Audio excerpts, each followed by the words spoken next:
स्वामी महाराज, उनका एक डॉक्यूमेंट्री आप सभी देख सकते हैं। 4 धाम यात्रा उन्होंने किया है और उस पर उन्होंने एक पुस्तक भी लिखा है, तो उसमें से मैं कुछ बताऊंगा अभी। तो महाराज ऐसा बता रहे हैं, जब महाराज यहाँ विजिट करने आए तो महाराज बोल रहे हैं, simply by seeing this place one gets liberated. इस जगह का दर्शन करने मात्र से व्यक्ति मुक्त अवस्था को प्राप्त कर लेता है।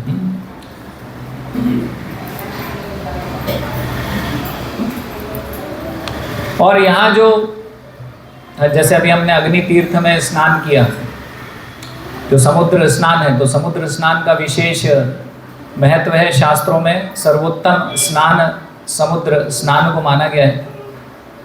और ये भी कारण है उसमें कि जितनी भी नदियाँ हैं, सारी नदियाँ जाके समुद्र में मिलती हैं और नदियों को पवित्र कहा गया है। तो इसलिए ये जो समुद्र है ये हमारे शुद्ध करता है हमें, हमारे पापों का नाश करता है। तो यहाँ पर जो भी एक बार डुबकी मारता है, जो ये समुद्र स्नान है उसमें, तो वो भगवान के जगत को, आध्यात्मिक जगत को प्राप्त करता है ना। तो महाराज ऐसा बता रहे हैं। और विशेष आज हम जब गए थे अग्नि तीर्थ में, तो वहाँ पर आपने देखा होगा बहुत सारे ब्राह्मण बैठे हुए हैं और सब लोग बैठे हुए हैं, कुछ अनुष्ठान कर रहे हैं। तो यहाँ पर पिंडदान किया जाता है, तो पिंडदान करते हैं यहाँ पर। तो रामेश्वरम का वर्णन वाल्मीकि रामायण में भी आता है। तो जब भगवान राम सीता जी को लेकर वापस आए है ना, रावण का वध किया और फिर वापस आ रहे थे, तो पुष्पक विमान, जो कि एक हंस के रूप में विमान है, और कितनी सीट है पुष्पक विमान में? कितनी सीट है? अभी हम देखते हैं बस में 18 है कि 20 है, तो हम 60 लोग हैं, 65 लोग हैं, तो कितनी सीट चाहिए होगी? अभी पुष्पक विमान में कितना सीट है? Unlimited plus 1। एक सीट हमेशा खाली रहती है उसमें। तो बहुत सारे वानर और इत्यादि, और राम भगवान सीता जी को लेकर, लक्ष्मण हनुमान जी को लेकर वापस अयोध्या जब जा रहे थे, तो यहाँ पर रुके थे लौटते समय, और अगस्त्य मुनि के आश्रम में उनसे मिले। तो इसलिए इस जगह का नाम क्या है? रामेश्वर, क्योंकि भगवान यहाँ पर आए थे। तो ये जो लीला कथा है इसकी, एक मिनट,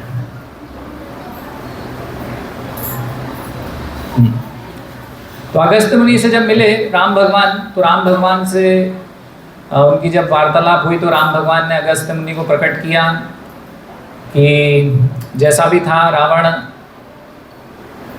राक्षस था, लेकिन वो ब्रह्मा जी के जो बोलना चाहिए, उनके जो पुत्र हैं, उनकी पुत्रों की संतान में आते हैं। और ब्राह्मण था, वो विश्रवा का पुत्र था, ब्राह्मण था। तो ब्राह्मण की हत्या करना पाप है, तो एक प्रकार से पाप हुआ है मुझे। तो पाप लगा है, तो अभी पाप का प्रायश्चित करना है। तो किस प्रकार मैं प्रायश्चित कर सकता हूँ? तो वैसे तो भगवान राम को कोई पाप लग नहीं सकता है, लेकिन वो साधारण एक मनुष्य की भांति लीला कर रहे थे, है ना। तो मर्यादा पुरुषोत्तम, तो हर चीज़ की मर्यादा। चाहते तो ऐसे ही रावण को यहीं बैठे बैठे मार सकते थे, लेकिन फिर भी ब्रिज बनाया और वो सब लीला करी, समुद्र देव प्रकट हुए। तो साधारण मनुष्य की भांति वो लीला कर रहे थे। तो इसलिए कोई विशेष इसमें हम ऐसा ना समझें कि भगवान राम ने पाप किया। भगवान राम को कोई पाप लग नहीं सकता है ना। तो भगवान का एक नाम है, क्या नाम है? जिसका अर्थ ये होता है कि भगवान पाप मुक्त हैं। तो अगस्त्य मुनि फिर भी बोलते हैं कि ठीक है, आपको कैसे पाप लग सकता है, आप तो परमेश्वर हैं, पूर्ण पुरुषोत्तम भगवान हैं। लेकिन फिर भी आप पूछ रहे हैं, तो मैं बताता हूँ कि भाई शिवजी जो है, शिवजी को रावण मानता था, उनकी पूजा आराधना इत्यादि करता था। तो आप शिवजी को प्रसन्न कर लीजिए। तो इससे ये जो आपको लग रहा है कि भाई और शिव जी वैष्णव हैं, तो इसलिए राम भगवान को वो बताते हैं कि आप कैलाश से हनुमान जी के माध्यम से आप ये जो शिवलिंग है वो मंगा लीजिए और शिवलिंग की पूजा कीजिए आप, तो इससे आपका ये जो ब्राह्मण हत्या का पाप है वो चला जाएगा। तो हनुमान जी को भेजते हैं राम भगवान और वो कैलाश पर्वत जाते हैं, है ना। तो कैलाश पर्वत जाते हैं तो वहाँ पर तपस्या करते हैं शिव जी को प्रकट करने के लिए, शिवलिंग को प्रकट करने के लिए। तो थोड़ा समय लग जाता है और यहाँ पर मुहूर्त निकला जा रहा था। तो जब मुहूर्त निकलते हुए देखा तो सीता जी ने समुद्र के किनारे एक रेत का शिवलिंग बनाया और रेत का शिवलिंग बनाया और फिर वहाँ पर समय पर मुहूर्त पर सारी पूजा जो अनुष्ठान था वो उसी रेत की शिवलिंग पर हो गया। इतने में फिर हनुमान जी भी प्रकट हुए लेकर। फिर वो बहुत दुखी हुए तो राम भगवान ने बोला कि ठीक है, आप अपनी ये शिवलिंग हटा दीजिए, अपना शिवलिंग रख दीजिए, दुखी मत होइए। तो हनुमान जी प्रयास करते हैं हिलाने का शिवलिंग को, लेकिन शिवलिंग हिलता नहीं है। फिर अपनी पूंछ लपेट कर हनुमान जी उसको खींचते हैं। तो कहाँ तो वो एक बड़े बड़े पर्वत, जब हनुमान जी जंप कर रहे थे तो पर्वत टूट रहे थे, और फिर उसके बाद जब युद्ध हो रहा था और या तो जब राम सेतु का निर्माण हो रहा था तो सेतु निर्माण के समय बड़े बड़े पहाड़ पर्वत उठा के हनुमान जी इजीली रख रहे थे। अतुलित बल धामा इसलिए बोलते हैं ना उनको कि उनके बल का कोई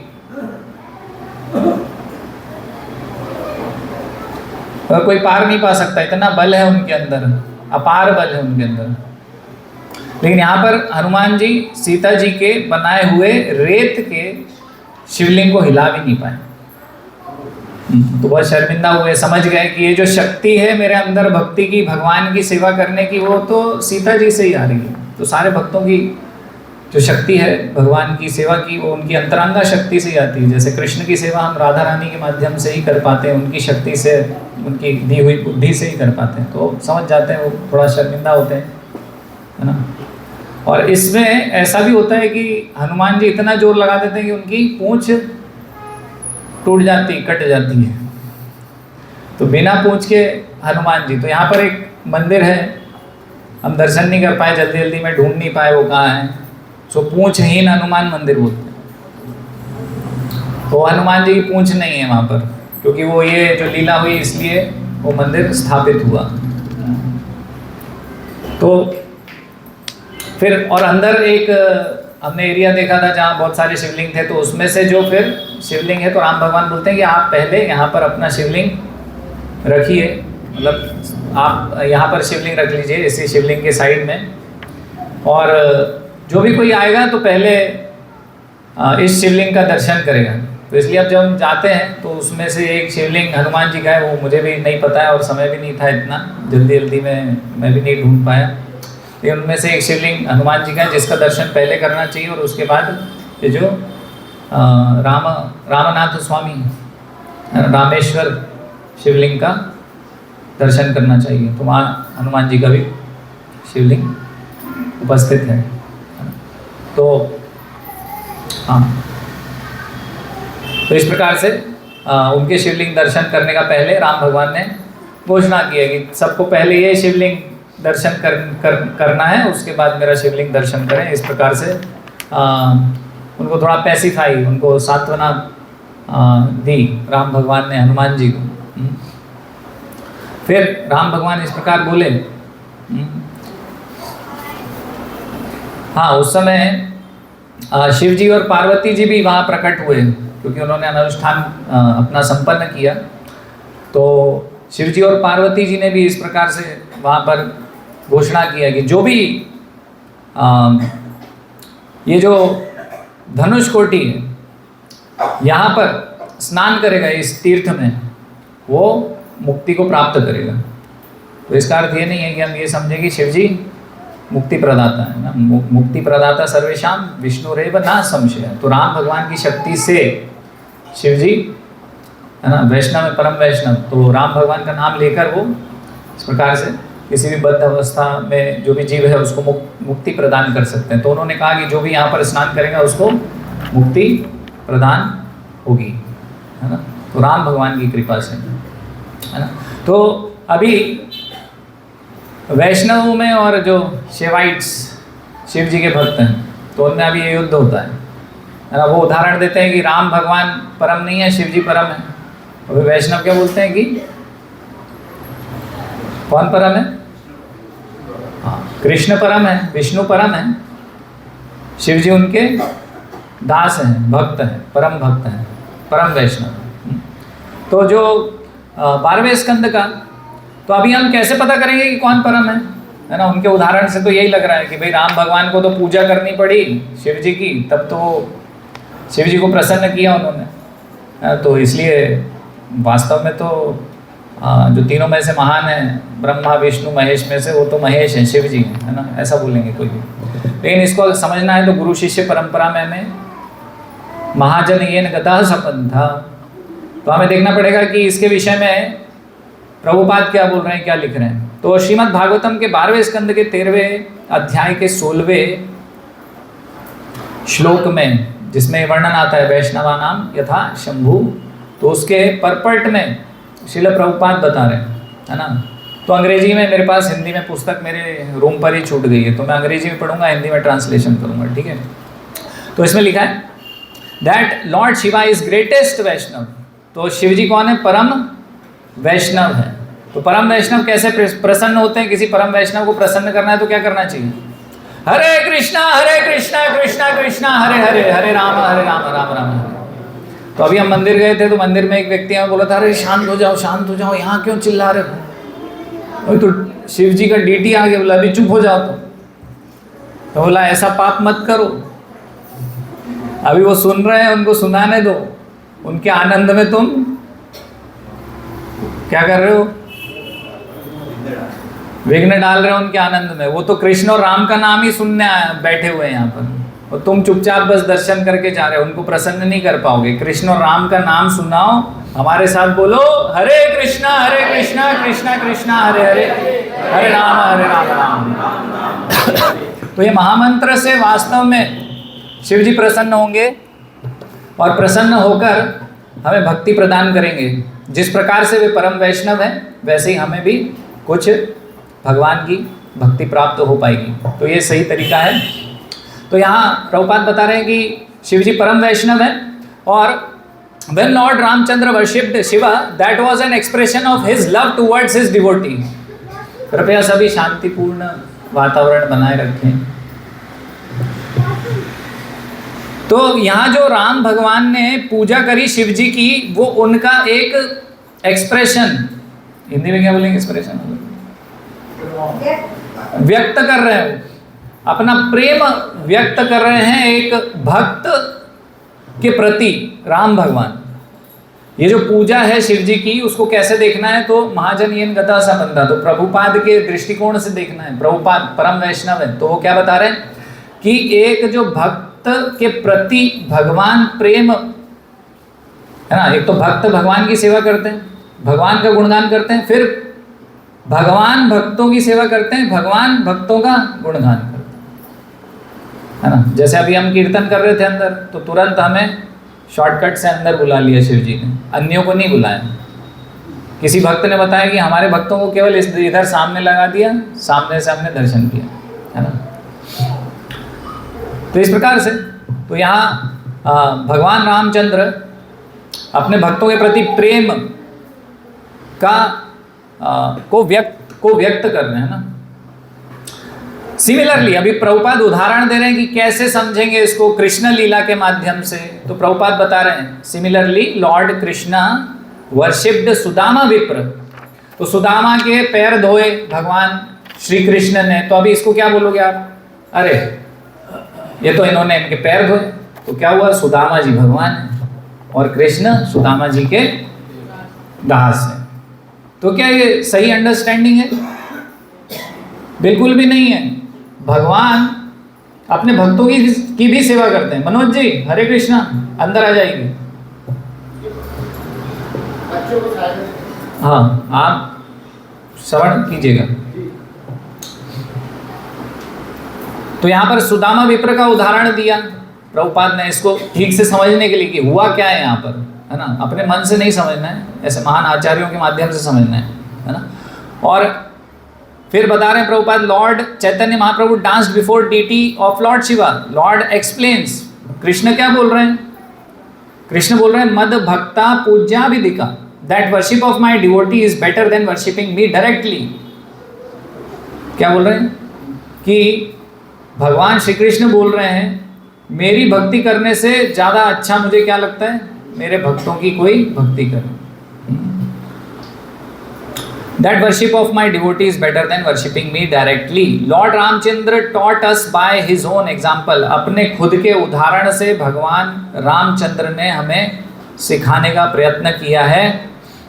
How even he is eager to be servant of servant, कि कितने उत्सुक हैं भगवान अपने भक्त सर्वेंट, जो अपने सेवकों की सेवा करने के लिए भगवान कितने उत्सुक हैं।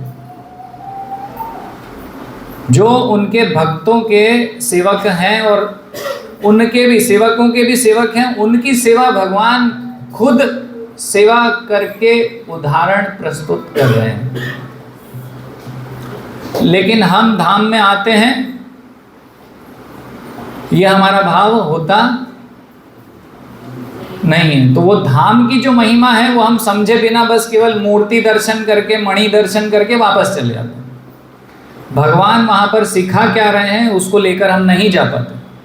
अगर हम उस चीज़ को छोड़कर जाते हैं यहाँ से, तो हमारा दर्शन किसी काम का है नहीं, यहाँ आना हमारा व्यर्थ हो जाएगा।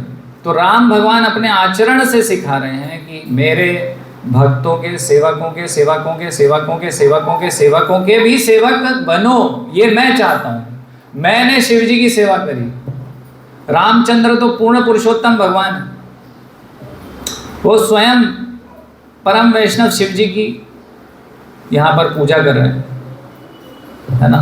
उनको शर्म नहीं आई, है ना, लेकिन हमें पता नहीं क्या समझते। तो सेवा मद भक्त्या पूज्या विदिका, ये समझना पड़ेगा। हाँ, फिर उसके बाद हमने 22 तीर्थों में स्नान किया, है ना। तो ये अलग अलग तीर्थ यहाँ पर प्रकट हुए हैं, 22 तीर्थ।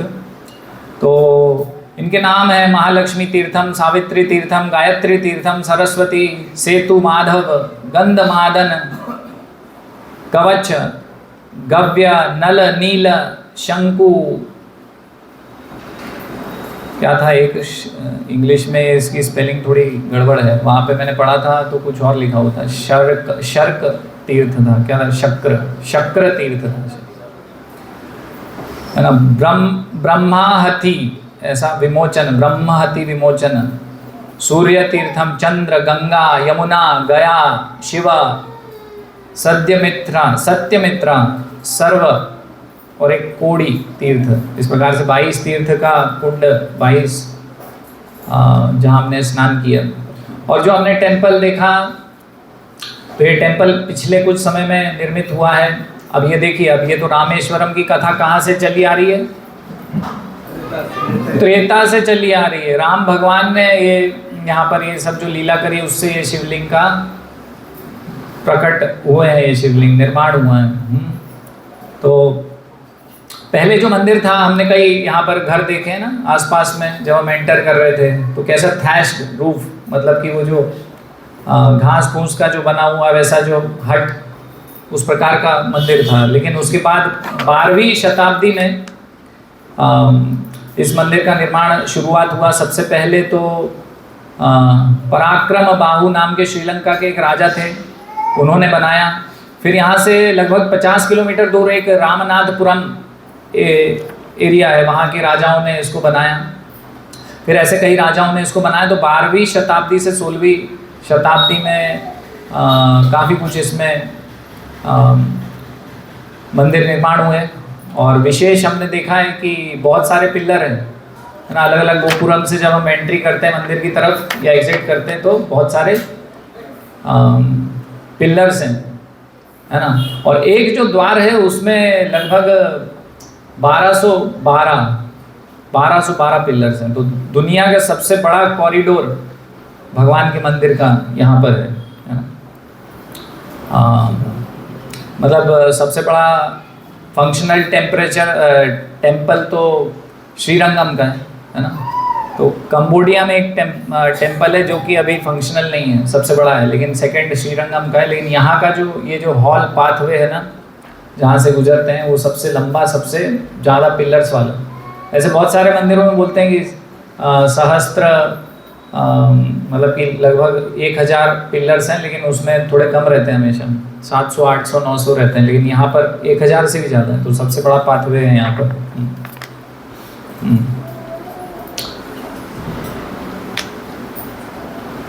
और लगभग कितने एकड़ में है ये मंदिर? 15 एकड़ में है मंदिर।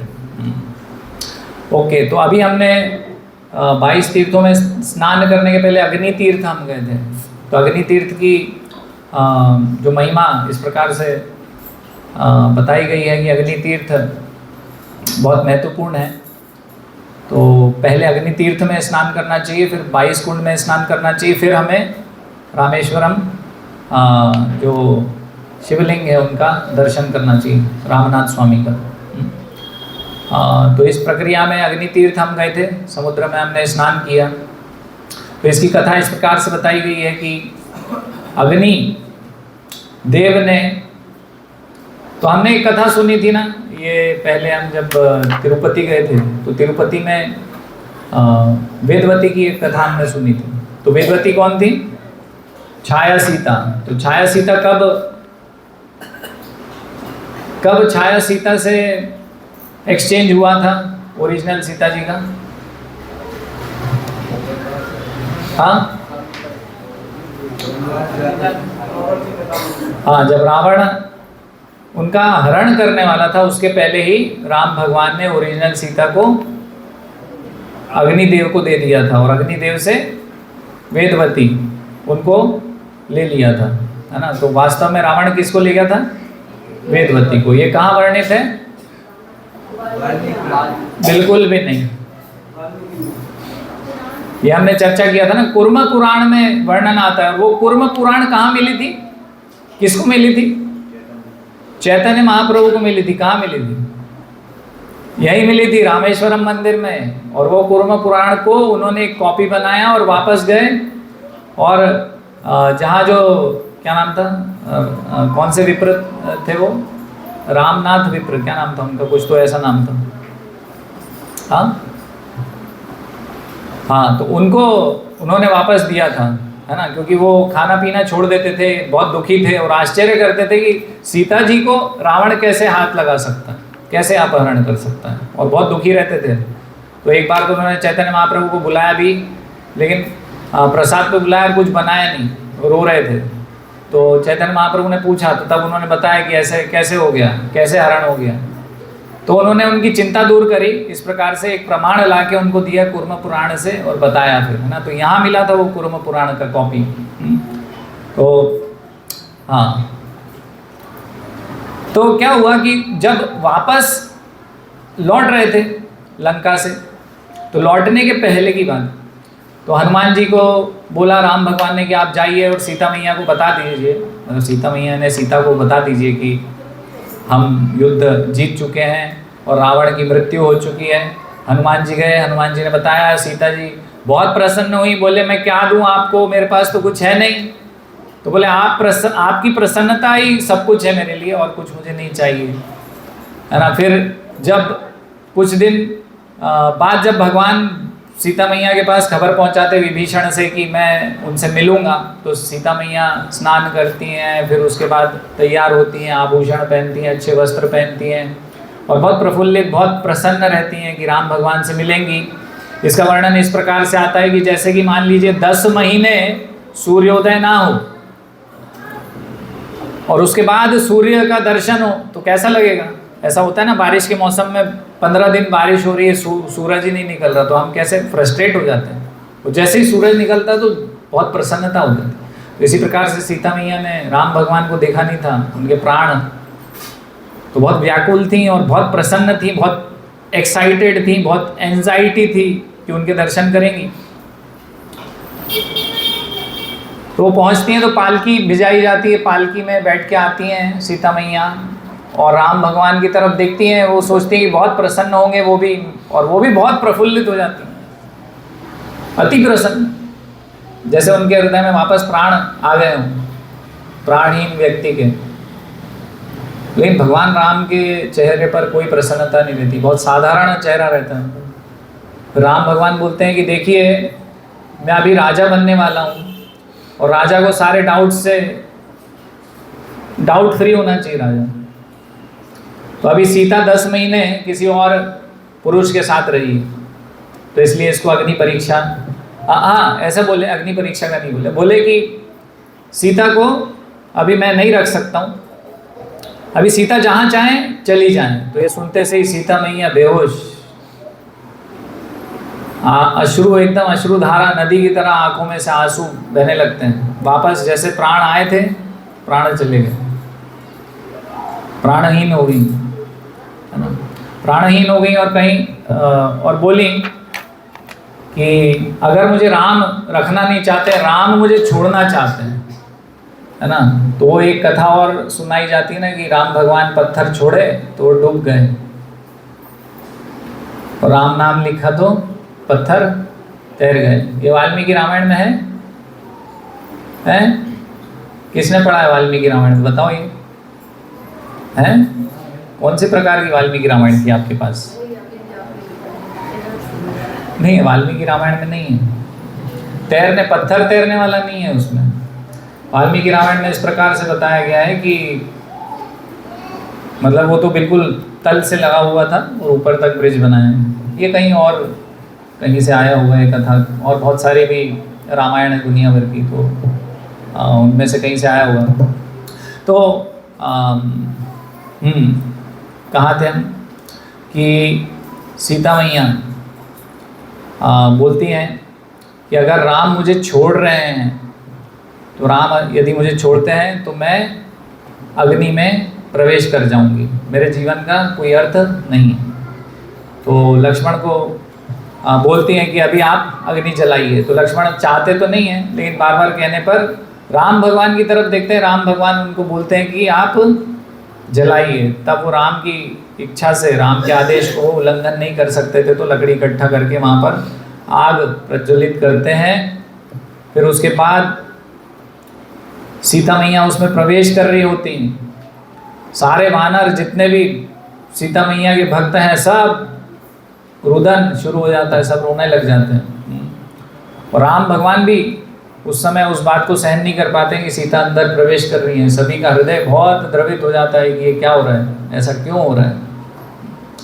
सब रोते हैं और सीता मैया अंदर चली जाती हैं, अंतर ध्यान हो जाती है, दिखती नहीं है ना। तो वास्तव में वो कौन गई थी अंदर अग्नि में? तो सीता मैया बाहर आती हैं वापस, कुछ देर बाद अग्निदेव लेकर आते हैं उनको और बोलते हैं कि सीता मैया तो शुद्ध हैं, इन पे डाउट नहीं किया जा सकता, इसलिए इनको मैं लौटा रहा हूँ, है ना। तो उसके पहले सीता मैया बोलती हैं कुछ, क्या बोलती हैं मैं याद नहीं।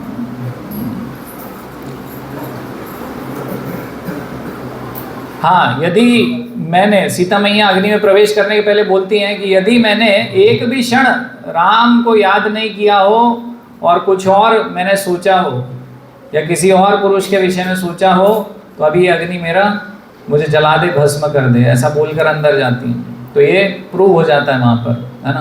तो प्रूव हो जाता है। तो अभी बताइए कितना बड़ा अन्याय है किसी स्त्री के प्रति। बाहर वाले लोग बोलते हैं राम भगवान ने तो अग्नि परीक्षा ली, ऐसा किया वैसा किया, गलत है ना, ये है ना, गलत है ना। नहीं है, क्योंकि बाद में राम भगवान बोलते हैं कि मुझे तो पता था पहले से ही ऐसा होने वाला है ना। ये तो दूसरों के लिए मैंने ऐसा किया है, इसलिए नहीं किया मैंने कि मुझे कुछ सबूत चाहिए था या अन्यों के सारे डाउट क्लियर करने के लिए मैं चाहता था कि आप अग्नि परीक्षा दें। तो इसलिए राम भगवान अग्नि परीक्षा लेते हैं। तो अग्निदेव बहुत दुखी होते हैं कि मैंने भगवान को, राम भगवान को सीता जी से अलग रखा 10 महीने, कितना बड़ा पाप है ये, इससे बड़ा पाप कुछ हो ही नहीं सकता है। भगवान को आनंद देती हैं जो सीता जी, जो आह्लादिनी शक्ति है उनकी, आह्लाद यानी आनंद प्रदान करने वाली सीता मैया भगवान को, उनको मैंने अलग कर दिया, तो ये बहुत बड़ा पाप है। इस पाप के लिए क्या प्रायश्चित हो, कोई जगह मुझे ऐसी मिले। तो राम भगवान से अग्निदेव बोलते हैं कि मैंने आपको काफ़ी दुख पहुंचाया है। तो राम भगवान से पूछते हैं कि कोई स्थान दीजिए मुझे। तो ये जो अग्नि तीर्थ है वो अग्नि को स्थान दिया था राम भगवान ने कि आप यहाँ जाइए, ये जो मंदिर है, मतलब ये जो मंदिर के बगल में जो जगह है अग्नि तीर्थ, उनको बोला कि आप वहाँ जाके स्नान कीजिए, है ना। तो वहाँ जाकर अग्निदेव स्नान करते हैं और फिर शुद्ध होते हैं, इस पाप से मुक्त होते हैं। तो ये वाला स्थान है। तो हमने भी वहाँ जो स्नान किया है, तो वहाँ हमारे सारे पापों से हम भी उऋण हो गए। तो अभी हमारा भक्ति में और अच्छे से हृदय लग सकता है। तो सभी इसका लाभ उठाइए, है ना, और प्रयत्न कीजिए ज़्यादा से ज़्यादा भक्ति में, और आपकी भक्ति प्रगाढ़ हो और ज़्यादा सेवा में आप लग सकें। तो यहाँ से जाके क्या करना है, हमने बार बार ये चर्चा की है, यहाँ जाके दर्शन करके अगले साल फिर जनवरी में यात्रा में आना है, सो जाना है उसके बाद 1 साल के लिए। मतलब हम अलग टाइप के कुंभकर्ण बनना चाहते हैं? नहीं भाई, यहाँ से हम भक्ति की शक्ति अर्जित करते हैं। ये जो दर्शन कर रहे हैं, यहाँ धाम वास कर रहे हैं, कीर्तन कर रहे हैं, इससे हम भक्ति बढ़ाने के लिए, और हमारा शक्ति, भक्ति में जो शक्ति है हमारी, उसको बढ़ाने के लिए हम एनर्जी लेने आए यहाँ पर, और फिर वो एनर्जी सब जगह डिस्ट्रीब्यूट करना है ना। तो क्या क्या करेंगे आप लोग, कुछ बताइए।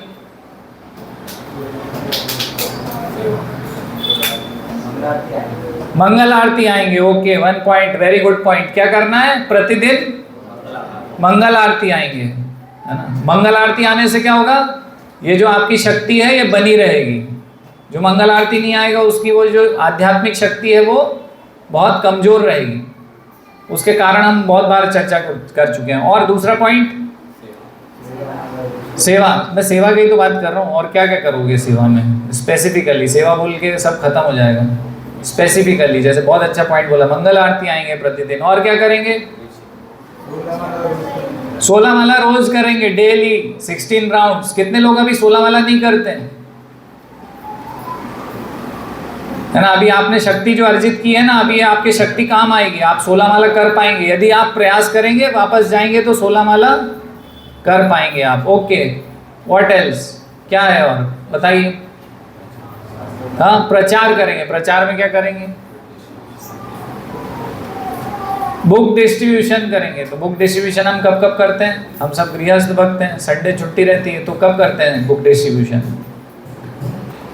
संडे कब करते हैं। ग्राम विद्यादान में जाते हैं ना प्रति रविवार हम सुबह। तो क्या करना है, ग्राम विद्यादान में पुस्तक वितरण करने चलना है प्रति रविवार। और जल्दी बोलिए, हरि नाम संकीर्तन भी उसी में ही होता है। संडे प्रोग्राम होता है दोपहर में, उसमें सेवा करेंगे, है ना। पुस्तक वितरण करेंगे। पुस्तक वितरण के पहले खुद पुस्तक पढ़ेंगे, तभी तो पुस्तक वितरण करने की शक्ति आएगी। नहीं तो वो वीकनेस रहती है हमारे अंदर, यार इसके पास जाऊं कि नहीं जाऊं, दूं कि नहीं दूं, लेगा कि नहीं लेगा। अरे बड़ी अजीब सी सेवा है यार। तो ऐसे हम ही डाउटफुल बने रहेंगे। इसलिए खुद हमें पढ़ना पड़ेगा, तब तो हमारे अंदर आएगी वो शक्ति। तो खुद पुस्तक पढ़ना है, ये सब करना है ना। तो अभी अग्नि तीर्थ गए थे, धनुष कोटि गए थे हम, है ना। तो धनुष कोटि में क्या हुआ था, धनुष कोटि में जो राम सेतु बना था, तो विभीषण जब लौट के आए थे ना, तो धनुष कोटि में विभीषण ने कहा कि अभी खतरा है, आपने इतना अच्छा हाईवे बना दिया यहाँ पर। कितना लंबा चौड़ा था हाईवे, 10 किलोमीटर। अरे 10 योजन चौड़ा और 100 योजन लंबा था, यानी कितने किलोमीटर चौड़ा हुआ? 12.8 किलोमीटर होता है ना एक योजन, तो लगभग कितना हुआ? 128 किलोमीटर चौड़ा था और लंबा कितना हुआ? 1280 किलोमीटर, है ना। इसलिए ये थोड़ा सा, ये भी जो हम बोलते हैं कि श्रीलंका लंका है, तो इससे पता चलता है कि ये जो श्रीलंका है ये लंका नहीं था, है ना। सिम्मल द्वीप करके एक द्वीप है, वो है, ये शास्त्रों में वर्णन है। श्रीमद् भागवतम में सुखदेव गोस्वामी बता रहे हैं, व्यासदेव जी ने लिखा है, और ये भी एक प्रमाण है। और सूर्य सिद्धांत भी एक प्रमाण है, जिसमें जो कोऑर्डिनेट्स बताए गए हैं उसके वो मैच नहीं होते। तो इसलिए वास्तव में तो ये जो श्रीलंका है वो लंका नहीं है, लंका कहीं और थी, दूसरे द्वीप, है ना। तो हाँ, तो जो ब्रिज बनाया था, तो लौटते समय क्या बोले विभीषण बोले कि अभी हाईवे बन गया है, कोई भी आएगा अटैक करेगा, लूटेगा, अभी इसको तोड़ दीजिए। तो उनकी रिक्वेस्ट पे क्या करा, भगवान राम ने अपने धनुष से उसको तोड़ दिया। तो धनुष कोटि वो जगह है जहाँ पर भगवान राम ने जो राम सेतु था उसको तोड़ा था, और वहाँ उन्होंने स्नान भी किया था, है ना। तो अच्छा, ये कितने दिन में बना था ये, किसी को याद है? ब्रिज राम सेतु 5 दिन में बना था, है ना। अब धनुष कोटि में भगवान स्वयं स्नान किए और चैतन्य महाप्रभु भी गए और स्नान किए। तो हमने स्नान मस्ती मजा मारने के लिए नहीं किया था वहां पर, क्योंकि वो तीर्थ स्थल है जहां पर चैतन्य महाप्रभु ने स्नान किया है, सीताराम भगवान ने स्नान किया है, ऐसा शुद्ध स्थल ही है। हम वहां स्नान करेंगे तो हमें कुछ भक्ति प्राप्त होगी, उस हृदय से कुछ सेवा उनकी प्राप्त होगी, इस हृदय से हमने वहां पर स्नान किया था, है ना। हाँ, तो वहां पर वो ब्रिज उन्होंने उस समय तोड़ दिया था। और सारे इस प्रकार से भी बताया गया है कि सारे जो तीर्थ हैं उनका आवाहन भगवान रामचंद्र ने किया, तो सारे तीर्थों का वहां पर वास है ना। और मैंने वीडियो में देखा कि गुरु महाराज वहां पर स्नान किए, तो इसलिए स्नान हमने भी किया वहाँ पर, ताकि हमें भी कुछ भक्ति प्राप्त हो सके। और 1964 में पहले वहाँ पर स्टेशन था, है ना, तो वहाँ तक ट्रेन जाया करती थी, लेकिन वहाँ सब कुछ नष्ट भ्रष्ट हो गया। एक साइक्लोन आया था 1964 में, उसके बाद वो कभी बसा ही नहीं। वहाँ पर एक गाँव हुआ करता था। और उसके बाद हम गए थे कोदंडराम स्वामी टेम्पल। कोदंडराम स्वामी टेम्पल में हमने बहुत सारी फोटो देखी थी। क्या देखा था हमने? विभीषण से संबंधित, कि विभीषण किस प्रकार से रावण को समझाने का प्रयास करते हैं। तो एक बार समझाते हैं रावण को, है ना। उस समय बाकी सब लोग तो क्या करते हैं, बाकी सब राक्षस तो रावण का और अहंकार बढ़ाने के लिए उसकी तारीफ करते हैं, लेकिन विभीषण वहाँ पर सीधा सीधा बताते हैं कि तुम अपनी मृत्यु को मत बुलाओ, अपने सारे जितना भी कुटुंब है उसकी मृत्यु को मत बुलाओ, सीता को वापस लौटा दो। फिर अगले दिन फिर से समझाते हैं, तो उस बीच में ये जो इनका पुत्र था, रावण का पुत्र जो था मेघनाद, वो बोलता है, अपनी डींगे हाँकने लगता है कि मैं ऐसा हूँ, मैं वैसा हूँ। तो उसको विभीषण बोलते हैं, अरे भाई तू जानता नहीं है खरदूषण का और 14,000 राक्षसों का क्या हाल किया राम भगवान ने, तुझे ऐसे ही मार देंगे। वो पसंद नहीं आता रावण को, तो रावण वहाँ लात मार के विभीषण को भगा देता। विभीषण अपने 4 मंत्रियों के साथ जाते हैं, इस तरफ आ जाते हैं, है ना। रावण को बोल के आते हैं कि भाई तुम्हारा तो अभी मैं समझ नहीं पा रहा हूँ, तुम क्या बुद्धि हो गई तुम्हारी, हाँ, विनाश काले विपरीत बुद्धि, तो मैं जा रहा हूँ। और अपने सारे परिवार को और सब कुछ छोड़ के विभीषण आते हैं। तो इस प्रकार से विभीषण की शरणागति देखनी होगी हमें, है ना। हम सब गृहस्थ हैं, विभीषण भी गृहस्थ थे, भगवान के भक्त थे, और वो अपना सारा संपत्ति, है ना, राजा के भाई थे, चुपचाप भी पड़े रहते तो खूब ऐश करते, है ना, वहाँ पर। लेकिन उन्होंने विरोध किया भगवान के लिए और भगवान की तरफ आ गए, है ना। और भगवान की तरफ आए तो यहाँ पर अभी आए तो उड़ते हुए आए ना, हाँ, और वहाँ पर हवा में ही थे। तो सुग्रीव इत्यादि ने देख लिया, तो सुग्रीव तो उनसे युद्ध करके उनको मारना चाहते थे।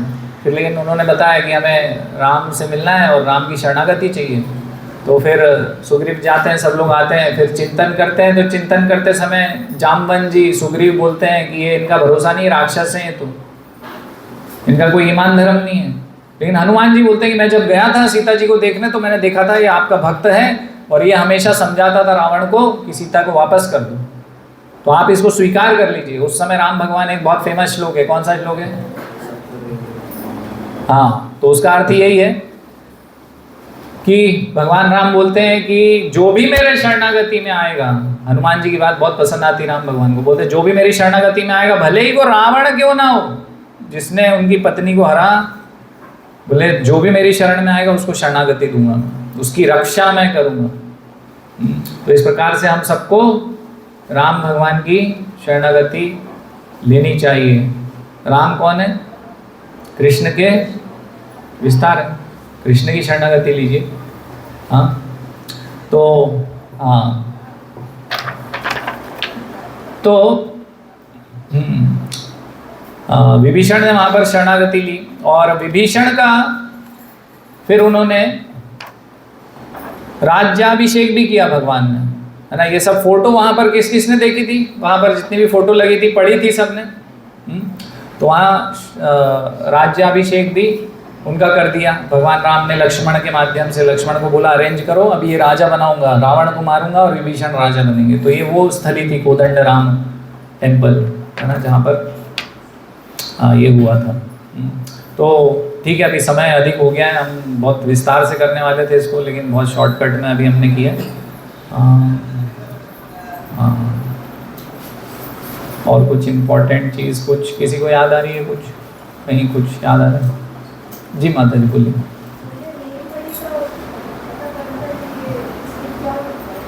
किसकी? नीलमणि? नहीं माता जी, वो मुझे नहीं पता है, मुझे थोड़ा देखना पड़ेगा उसके लिए। हाँ, गंधमादन पर्वत हम कहते हैं। यस, तो गंधमादन पर्वत हम कहते हैं। तो गंधमादन पर्वत वो पर्वत है जहाँ पर ये जो राम भगवान है और सारे जो वानर हैं और जैसे हनुमान जी हैं, सुग्रीव हैं, जामवान है, ये सब एकत्रित हुए थे और प्लान कर रहे थे ना कि अभी अटैक कैसे करें। तो उस तरफ है, तो एक ऊंचाई पर ये पर्वत था ना, गंधमादन पर्वत। अभी तो शायद उतना ऊंचा नहीं होगा ये, लेकिन बहुत ऊंचाई पे था, सबसे ऊंचाई पर। और वहाँ से उन्होंने लंका की तरफ देखकर प्लान बनाया कि किस प्रकार से कैसे हम लंका पर पहुँच सकते हैं, कैसे अटैक कर सकते हैं। वो एरिया था, इसलिए भगवान के चरण चिन्ह वहाँ पर है गंधमादन पर्वत पर, है ना।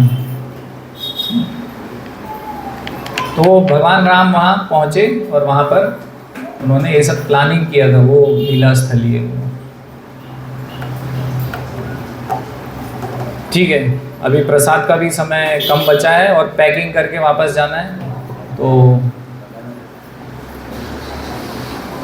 रामेश्वर धाम के निताई गौर प्रेमानंदे।